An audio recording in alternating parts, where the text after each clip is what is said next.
여백의 목적이라는 제목으로 오늘 말씀 나누도록 하겠습니다. 자, 오늘은 사도행전을 잠시 멈추고, 잠시가 아니죠. 1년간 멈추고, 그렇죠? 요한복음 말씀을 나누려고 합니다. 자, 지난주까지 우리가 사도행전 12장까지 말씀을 살펴봤는데, 특별히 지난주 말씀은 헤롯 왕에 대한 말씀이었어요. 하나님께서 부여하신 생명력과 또 인생 가운데 정말 소수에게만 주어지는 권력까지도 주님께서 주셨는데, 이 헤롯이 역시나 그의 선조들처럼 똑같이 악을 선택해서 결국은 충이 먹어 죽게 되는 허망한 그런 삶의 선택에 대해서 살펴봤습니다. 자, 13장부터는 이제 사울에 의한 본격적인 이방 선교에 대한 말씀이 펼쳐집니다. 근데 13장 말씀을 잠시 건드리고 1년 동안 안 할 수는 없잖아요. 그죠? 그래서 오늘 요한복음의 말씀을 잠시 나누려고 합니다. 1년간의 안식년 동안 바울의 선교 루트도 한번 좀 갔다 오려고 그래요. 또 그렇게 되면 갔다 와서 사도행전 설교를 보다 더 입체감 있게 나눌 수 있을 것 같습니다. 이번에 그 선한, 정말 그분은 이미지도 그렇고 선하시잖아요. 이거는 그분의 죽음은 사회적 타살이 맞아요.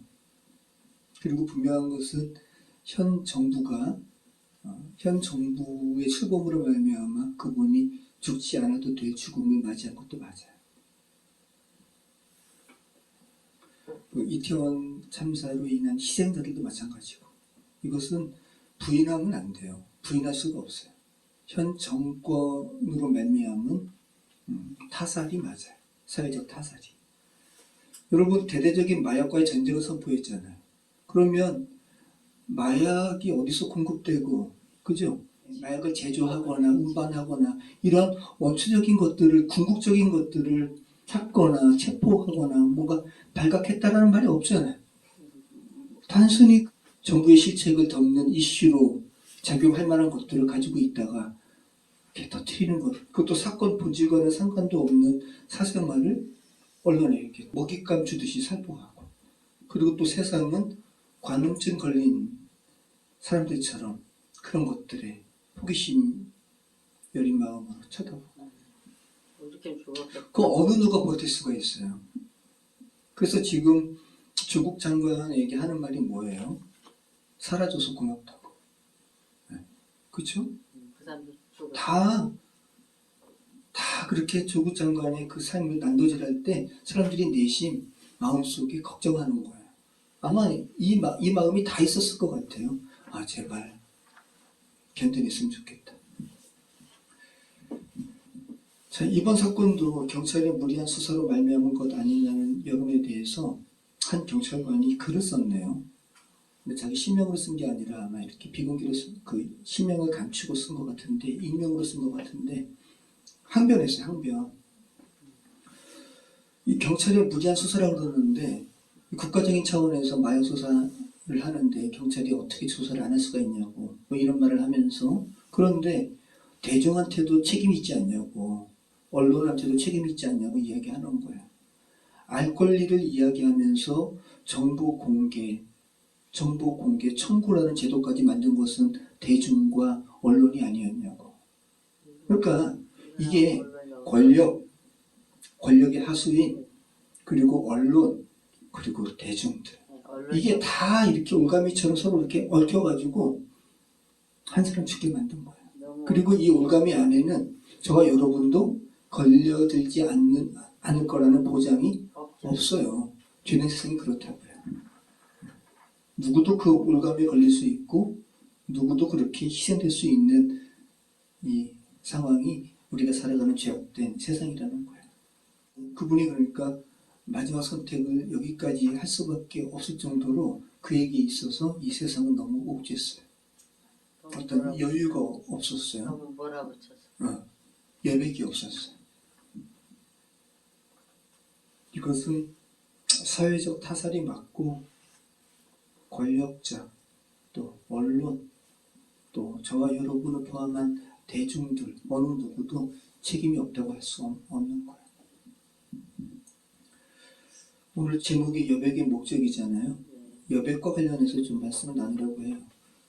제가 89학년도 때 학력고사를 봤는데 저는 미대 지망생이었기 때문에 이론 시험에 실기 시험도 있지만 필기 시험에 미술 이론 시험도 있었거든요. 근데 제가 미술 이론 시험을 학력고사 가운데 이렇게 풀다가 어떤 문제를 보고 너무 놀랐고요. 또 놀란 가운데도 어떤 마음이 있었냐면, 야, 이러한 질문을 만든 출제자 굉장히 탁월하다. 어떤 거였냐면, 여러분 김홍도 아시죠? 조선시대 천재, 3대 천재가 누구예요? 김홍도, 신윤복, 또 한 분이 갑자기 기억이 안 나네. 아무튼 조선시대 천재 화가 중에 한 사람이 김홍도예요. 김홍도의 씨름도 아시죠? 씨름도. 씨름도. 사람을 원형의 구도로 이렇게 씨름을 구경하는 사람을 이렇게 그려놓고 씨름하는 두 사람이 가운데 있는 거예요. 그리고 거기에 집신이 있어요, 원래. 근데 집신을 살짝 지워놓고 이 집신이 어디 있었겠느냐라는 것을 맞춰보라는 거예요. 와, 탁월하죠. 이게 결국은 여백의 문제거든요. 그림이 다 꽉 차 있으면 안 되고 여백이 있어야 돼라는. 미술학도로서 너희 미대를 들어가려고 그래? 그러면 여백은 기본인데? 라면서 여백에 대한 질문을 한 거예요. 야, 제가 이거 풀면서 어려웠어요. 그러면서 야, 이게 미술학도로서 여백의 이 문제는 기본인데 내가 이것을 왜 단번에 못 맞힐까? 내가 왜 이것을 계산하면서 맞힐까? 이런 생각을 가지면서 야, 내가 정말 여백이 없는 사람이구나. 그런 생각을 제가 가졌던 것 같아요. 그리고 제가 야, 이 질문, 이 여백에 대한 이 김홍도 그림과 관련된 이 문제를 언젠가 좀 이렇게 나눌 것 같다. 사람들한테. 근데 목사가 돼서 이렇게 나누는 거예요. 제가 기억을 더듬어서 한번 그 문제를 제가 만들어 봤거든요. 여러분도 한번 맞춰보세요. 자, 아래 그림은 단원 김홍도의 실험도입니다. 집신이 이 그림 안에 있었단 말이죠. 집신이 위치한 곳이 어디인지 고르시오. 자, 우리 조선호 성도님, 집신이 원래 어디 있던 것 같아요?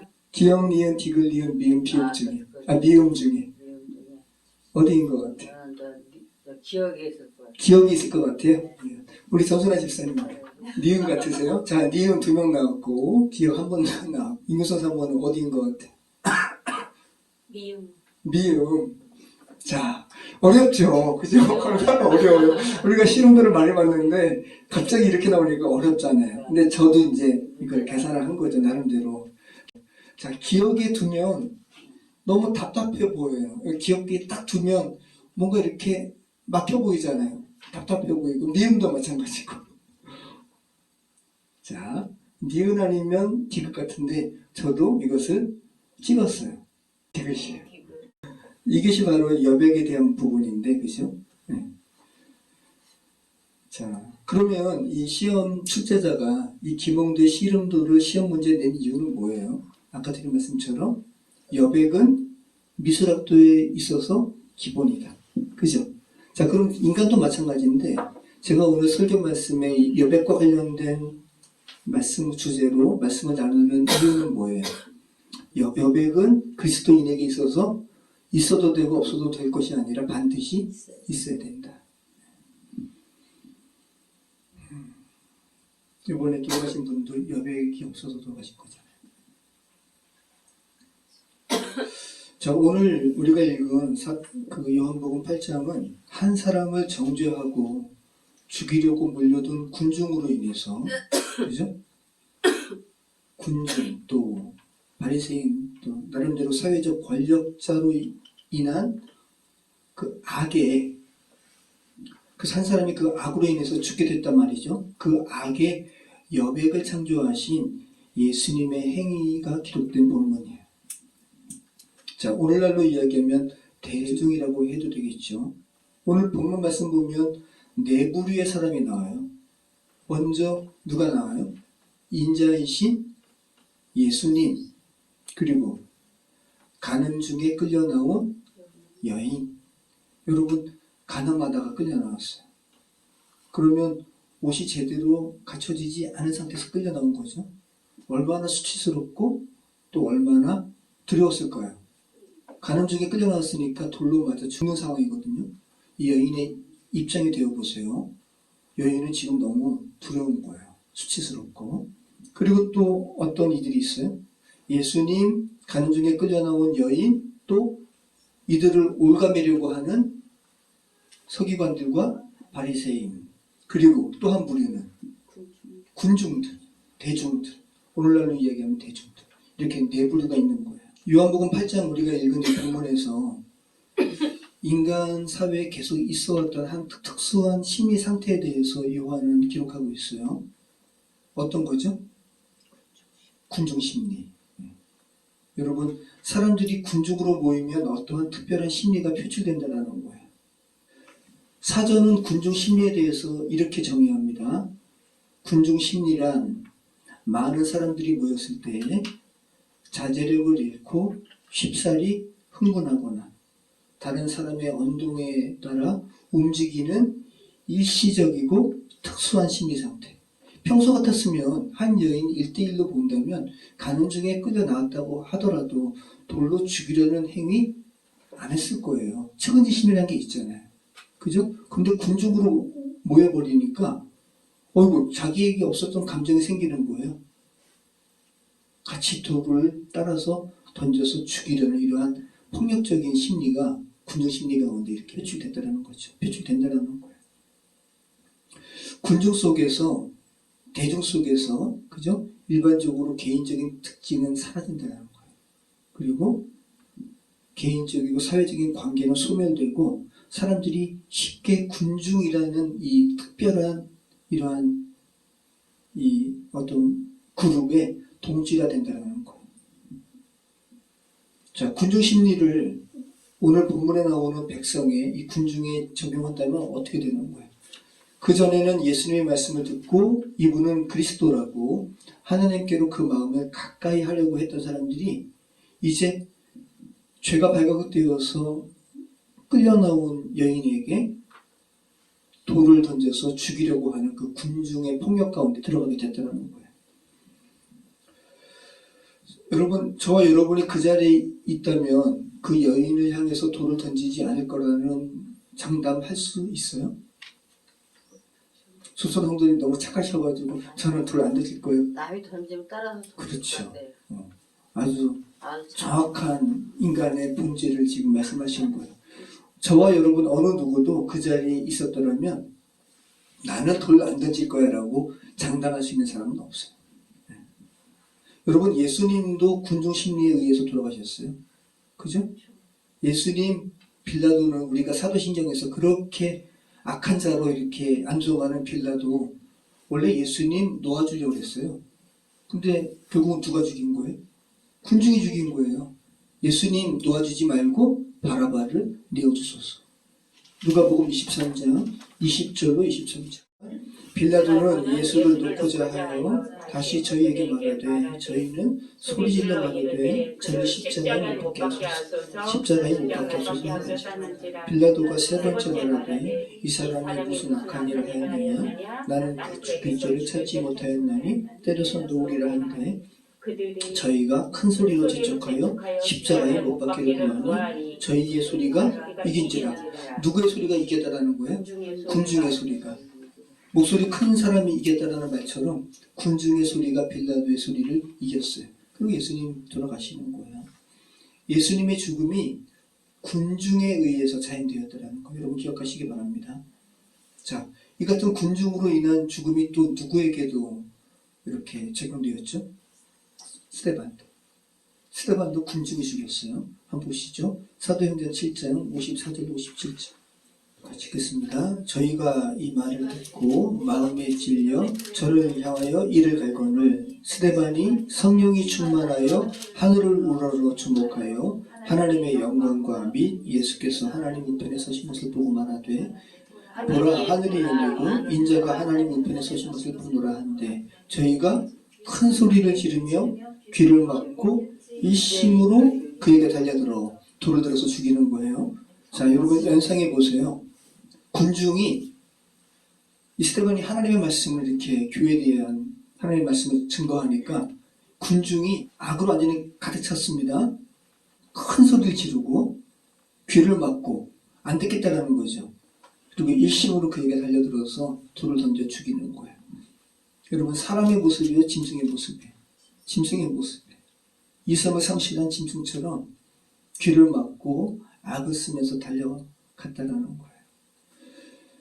자, 이 모습이 바로 군중심리의 군중으로 되었을 때 사람들이 모두 다 갖게 되는 이런 모습이라는 거예요. 자, 사람들이 군중으로 나타날 때 가장 많이 표출되는 것은 뭐냐면 어떤 가치에 대한 판단이라고 합니다. 개인적인 판단이 아니라 군중의 판단에 자기도 휩쓸린다는 거예요. 예전에 군중과 관련해서 이런 대사가 있어서 드라마 대사가 50대 그죠? 막 데모 많이 하고 네. 치르탄하고 그럴 때 어떤 드라마에서 어떤 엄마가 데모에 참여하려고 하는 아들 대학생을 향해서 이렇게 이야기하는 거예요. 야, 너 데모대, 그러니까 군중 앞에 가지 말아라. 군중 앞에 가게 되면 너가 선동자로 오해받을 수 있다. 군중 가운데도 있지 말아라. 왜요? 너가 핵심 세력으로 오해받을 수 있다. 군중 뒤에도 있지 말아라. 아예 가지 말라 소리는. 너가 배후 세력으로 오해받을 수 있다. 결국은 군중 안에 있지 말라는 소리예요. 가지 말라 소리. 이게 엄마의 마음인 거예요. 맞아요. 군중 안에 있지 말라는 거예요. 앞에 있든 중간에 있든 뒤에 있든 다 군중의 악에 너는 휩싸일 수 있어. 그죠? 네. 물론 이 대사는 민주운동에 참여하다가 정경에게 이렇게 붙들려가지고 고통받을 것을 걱정하는 엄마의 마음이지만 오늘 본문과 관련해서는 군중 심리에 내 마음을 빼앗겨가지고 온전한 가치 판단을 못하는 우를 범하지 말라라는 이런 마음으로 저는 지금 전하고 있는 거예요. 오늘 본문의 6절 7절 말씀 보면 주님께서 우리에게 원하시는 것이 무엇인지를 분명하게 알게 되는데 자 한번 같이 읽어보시죠. 예수께서 몸을 굽히사 손가락으로 땅에 쓰시니 그들이 묻기를 맞이 아니하는지라 이 일어나 이르시되 너희 중에 죄 없는 자가 먼저 돌로 치라 하시고 네. 다시 몸을 굽혀 손가락으로 땅에 쓰시니 자 바리새인들과 서기관들이 율법에 간음 중에 간음하는 사람을 돌로 치라 하였는데 예수님 당신은 어떻게 할 겁니까? 라고 이렇게 예수님을 올가매려고 하는 시험인 거예요. 예수님이 만약에 율법대로 그래 정죄하라라고 하면 이 바리새인과 서기관들은 예수님대로 뭐라 할까요? 아이고 당신도 똑같이 사랑 없는 분이시군요. 그러다가 또 죽이지 말라라고 돌을 들지 말라라고 하면 당신은 율법을 거스리는 사람입니까? 이렇게 어떠한 선택을 하더라도 예수님은 이들의 이러한 올가미에 걸릴 수밖에 없는 상황인 거예요. 예수님이 특별한 행동을 하시는 거예요. 몸을 굽혀서 땅에 글을 쓰시는 거예요. 아무 말씀도 하지 않으시고 땅에 글을 쓰시는 거예요. 여러분 성경에 보면 글을 쓰는 이러한 특별한 상황이 몇 군데가 있죠. 그죠? 벨사살 왕이 그죠? 이스라엘의 성전을 허물고 거기서 탈취한 그런 지명들로 막 술 마시는데 벽에 손가락 나타나가지고 메네메네 되길 오바르시 이게 뜻이 뭐예요? 야 너의 행위가 하나님 앞에 이렇게 저울 지었는데 너가 하나님 앞에 부족하게 너가 드러났다. 그리고 결국은 어떻게 됐어요? 벨사살이 그날에 죽었어요. 그러니까 좀 특별해요. 글을 쓰는 이 관련된 것은. 근데 예수님께서 이 바리새인과 서기관들의 이러한 아주 교활한 이런 계략에 예수님께서 전혀 도움되지 아니하시고 전혀 새로운 행동을 하시는 것 땅에 글을 쓰시는 거예요. 자, 땅에 어떤 글을 쓰셨을까? 그죠? 사람들은 궁금하죠. 그래서 성경에 없는 말을 막 지어내요. 어떤 사람들은 예수님께서 하나님이시니까 죄를 지은 사람들의 명단을 이렇게 썼다고. 네. 그죠? 간음죄를 저지른 사람의 명단을 썼다고. 이렇게 말하는 이들도 있는데 성경이 기록하고 있지 않은 것을 상상할 필요는 없죠. 그래서 우리는 성경에 기록된 부분만 우리가 좀 생각하면 되는 거예요. 자, 우리가 생각해야 할 것은 뭐냐면 예수님께서 땅에 엎드려서 글을 쓰시는 이 행위로 말미암은 결과가 뭐예요? 한번 속도감을 한번 느껴보시기 바래요. 이 상황을. 굉장히 군중들이 예수님께서 너무 놀라운 말씀하시니까 이 사람은 그리스도다. 이렇게 하나님의 마음에 더 깊게 나아가는 사람들조차 이 군중 속으로 쑥 들어가 버리니까 굉장히 빨라졌어요. 어떤 시간이 빨라진 거예요? 어떤 여인을 죽이려는 이 시간이 빨라지는 거예요. 갑자기 난폭해졌어요. 이 시간은. 그리고 굉장히 급속도로 한 여인을 죽이려는 아주 빠른 시간 가운데 군중 한 사람 한 사람이 탑승해 버리는 거예요. 여러분 버스를 생각해 보세요. 시간이라는 버스에 그죠? 이 군중들 한 사람 한 사람이 이 시간 속에 탑승해 버리는 거예요. 근데 예수님은 땅에 엎드려서 글을 쓰시는 이 행위로 말미암아 그런 빠른 시간에 탑승해 버린 이 군중들의 시간을 정지시킨 거죠. 그걸 생각해 보시기 바라요. 이런 거죠. 야 잠깐만 있어봐라. 너희가 뭐가 그렇게 급하냐, 그죠? 뭐가 그렇게 급하냐? 너희가 지금 하려는 행위가 뭔 줄 아니? 너희가 지금 하나님 형상으로 지음받은 한 여인을 죽이려고 하고 있다. 잠깐 멈춰봐라. 숨 좀 잠깐 돌려봐라. 이렇게 말씀을 하시는 거예요. 자, 기독교 문학 작가이자 그리고 가수인 마이클 카드라는 분이 땅에 쓰신 글씨라는 제목으로 한 책에서 오늘 우리가 읽은 요한복음 8장의 이 사건을 재해석하고 있어요. 그 중에서 제가 본문을 일부를 제가 오늘 주보에 올려놨잖아요. 한번 보시죠. 제가 한번 읽어드릴게요. 그날 아침 예수님은 시간 가운데 여백을 창조해 내신 것입니다. 그 여백은 우선 성난 복도들을 가라앉혔고 그리고 나서는 그들로 하여금 그분의 말씀을 듣게 하여 자신들의 잘못을 깨닫고 반응할지 말지를 생각하게 했습니다. 그분의 행동은 시간을 먹게 했습니다. 일찍이 아무도 시도한 바 없는 전혀 뜻밖의 행동이었습니다. 끄적이신 글의 형태나 심지어 내용은 중요하지 않습니다. 더 중요한 사실은 한순간에 소란이 멈추고 새로운 사실에 이목이 집중되었다는 것입니다. 그리고 그 순간 그들은 세상이 단지 현존하는 세상이 아님을 배우게 되었습니다. 그리고 그들은 자유케 되었습니다. 참 놀라운 통찰을 하고 있죠. 예수 그리스도의 이 땅에 쓰신 글씨라는 이러한 창조적인 행동으로 말미암아 한 여인을 판단하고 정죄하려는 사람들을 그들이 미처 깨닫지 못하는 세계로 인도했다는 거예요.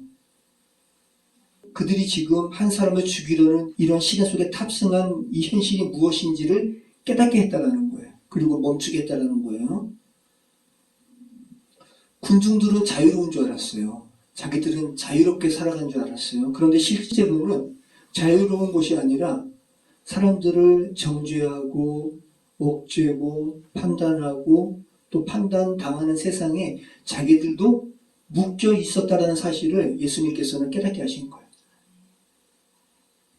그리고 예수님의 이 땅에 쓰신 글씨의 행위로 말미암아 그들은 또 새로운 세계가 있다는 것을 알게 되었는데 마이클 카드가 이야기하는 겁니다. 용서의 세계, 그죠? 이해의 세계가 있다는 것을 그들이 발견했다는 거예요.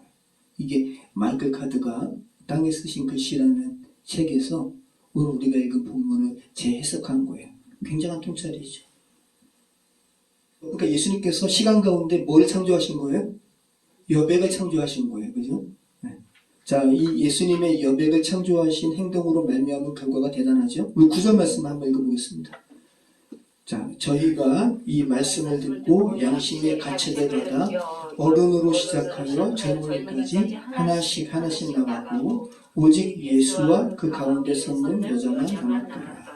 자, 오늘 말씀에 예수님의 이 창조성 가득한 여백의 이 창조의 행위로 말미암아 사람들이 갑자기 양심의 가책을 느끼게 되었어요. 그죠? 그리고 이 여인을 죽이려고 손에 들었던 돌을 놓게 되었습니다. 그런데 이 순서를 기록하고 있어요. 누구부터 돌을 내려놓았대요? 어른들부터 아우 창피해. 아우 내가 저 여인 죽이려고 했네. 그러면서 이제 하나님 앞에 군중이라는 악의 집합체로 이렇게 묶여 있었는데 이제 예수님의 창조성의 이 행위로 말미암아 그들이 군중이라는 묶임에서 풀려나서 하나님 앞에 일대일적인 단독자로 서게 되었어요. 와, 내가 어떻게 저 여인을 죽이려 했지? 그리고 돌을 내려놓은 거예요. 근데 요한이 놀라운 것을 기록하잖아요. 어른들부터, 순서는 어른들부터였다는 거예요.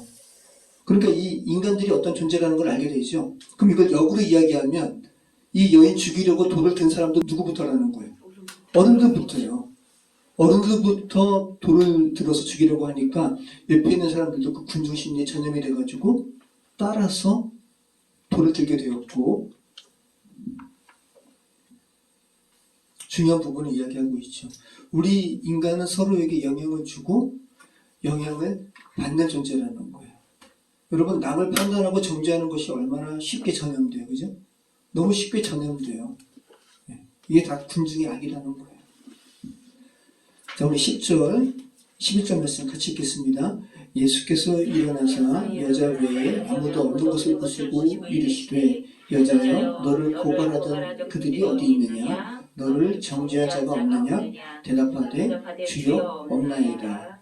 예수께서 이르시되 나도 너를 정죄하지 아니하노니 가서 다시는 죄를 범하지 말라 하시니라.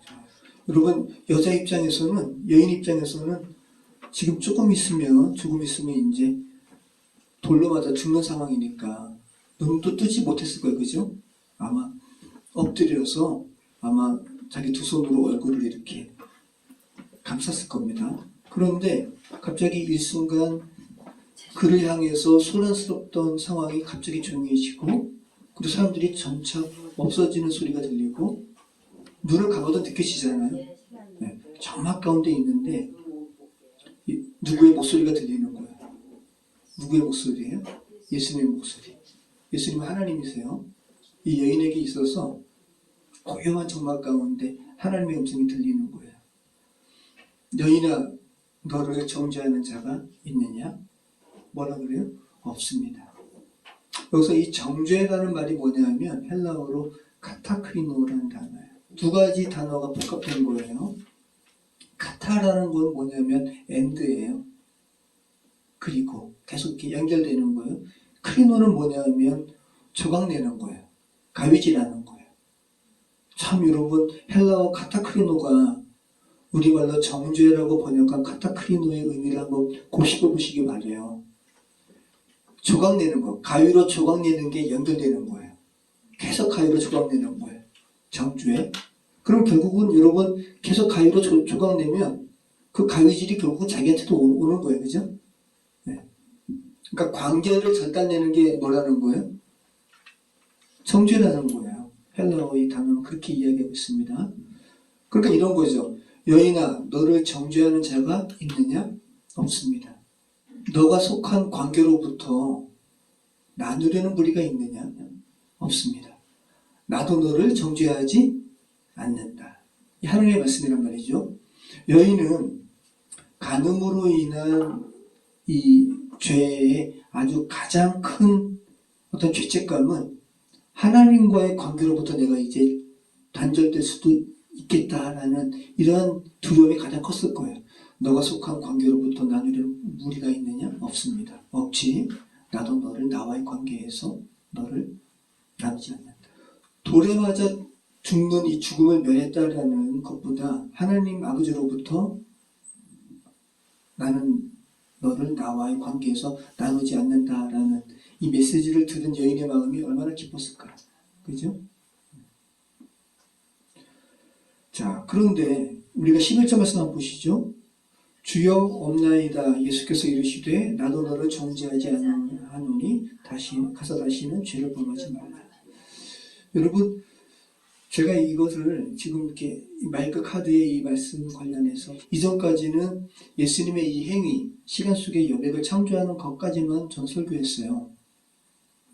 그리고 오늘날 대다수의 사람들도 대다수의 여타의 죄에 대해서 예수님도 정죄하지 않는데 왜 너희들이 정죄해? 예를 들어서 동성애 관련된 사람들이 그들의 이 죄를 항변하는 것 중에 대표적으로 드러내는 이 성경 구절이 이거예요. 예수님도 우리를 정죄하지 않는데, 예수님도 죄인을 정죄하지 않잖아. 근데 왜 동생의 자들을 왜 이렇게 너희는 정죄하는 거야? 라고 항변하거든요. 근데 여러분, 오늘 말씀을 가만히 보세요. 자, 예수께서 이르시되 나도 너를 정죄하지 아니하노니, 예수님께서 정죄하지 아니하신 대상은 사람이에요? 아니면 죄예요? 사람이에요. 예수님은 사람을 정죄하지 아니하세요. 그죠? 그런데 가서 다시는 죄를 범하지 말라. 죄는 예수님도 정죄하는 거예요. 죄는 정죄당해야 돼요. 왜? 하나님과 우리를 가려놓는 근본적인 부분이기 때문에. 근데 이거 가지고 말장난하는 이들이 있다고요. 예수님도 우리를 정죄하지 않는데 왜 너희들은 우리를 정죄해? 우리는 웅성애자들 정죄하면 안 돼요. 우리가 뭐라고 정죄해요? 예수님도 정죄하지 않는데. 근데 죄는 정죄해야 되는 거예요. 네. 자, 오늘 본문을 여러분 가만히 보시기 바라요. 지금 예수님께서 시간 속에 여백을 창조하신 이 행위가 어떤 것인가? 여인의 입장에서는 하나님께서 흙으로 사람을 지으시고 생기를 불어넣으시니 생명이 된지라라는 그 상태로 만들어 놓으신 거예요. 죄가 하나도 없이 깨끗한 여백 가운데 그 여인을 두신 거 아니에요. 그러니까 아담과 이브 앞에서 선악과가 그들 앞에 제시된 상황과 똑같아요. 이제 선악과를 먹지 말아라 라는 하나님의 이 법령, 그죠? 가서 다시는 죄를 범치 말라라는 것은 선악과를 먹지 말라라는 하나님의 법령이 그들 앞에 제시된 것과 똑같아요. 그죠? 이제 여인은 아담과 하와처럼 깨끗한 여백 가운데 있는 거예요. 그렇게 놓여진 거예요. 예수께서 그렇게 그것을 창조하신 거란 말이죠. 그러니까 오늘 본문의 말씀에서 우리는 마이클 카드의 시간 속의 여백을 창조하신 이 통찰까지만 가면 안 되고, 왜 하나님께서, 왜 예수님께서 시간 속의 여백을 창조하셨는지, 그 여백의 목적이 무엇인지를 우리는 알아야 되는 거죠. 그죠? 우리는 예수님께서 창조하신 여백의 목적까지 가야 돼요. 그리고 여백의 목적은 어디예요? 어디까지 가야 되는 거예요? 가서 다시는 죄를 범치 말라는 하나님의 이 법령까지 가야 되는 거예요. 여러분, 여백은, 자, 그림의 여백은 단순히 그냥 여백이에요. 그죠? 근데 하나님께서 우리에게 시간 속의 여백을 창조하신 그 여백의 목적은 그 자체에 비움의 목적이 있는 게 아니에요. 불교의 공은 비움이거든요.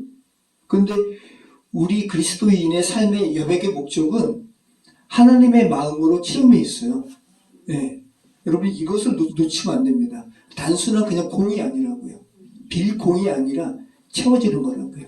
하나님의 마음이. 죄를 없이 하시고 죄를 미워하시는 하나님의 마음으로 채워져야 하는 것이 여백의 목적입니다. 여러분, 이것을 잘 생각하시기 바라요. 근데 감성을 추구하는 현대사회에서는 그냥 여백까지만 안내. 괜찮아. 예수님도 정죄하지 않으셨어. 여백까지만 안내하는 거예요. 사회적으로 오늘날 대다수 죄된 인생의 이러한 인간 사회가 발달하면서 죄에 대해서 다 용인해요. 다 괜찮다 그러고 그들 입장에서는 여백을 제공받는 거예요. 근데 그리스도인마저 이 죄에 대해서조차 하나님은 정죄하지 않는다라는 여백까지도 그들이 오해할 수 있는 여백을 제공해버리면 이 죄에 대해서 안타까워하시는 하나님의 마음을 그들은 어디서 배워요? 어디서 들어요? 그러니까 하나님께서 그리스도인에게 바라시는 것이 있다고요. 무책임한 여백을 제공하는 것이 아니라, 그죠?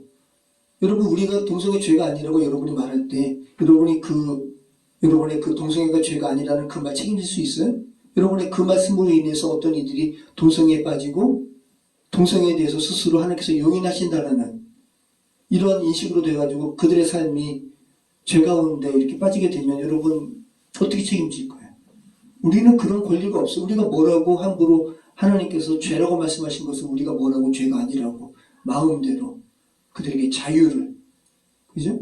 여백을 우리가 제공해버려요. 그게 아닌 거예요.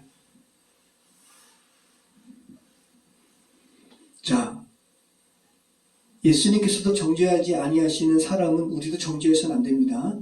근데 하나님께서 죄라고 규정하는 것은 우리도 죄라고 말해야 되는 거예요. 이것이 바로 예수님께서 여백을 창조하신 목적입니다.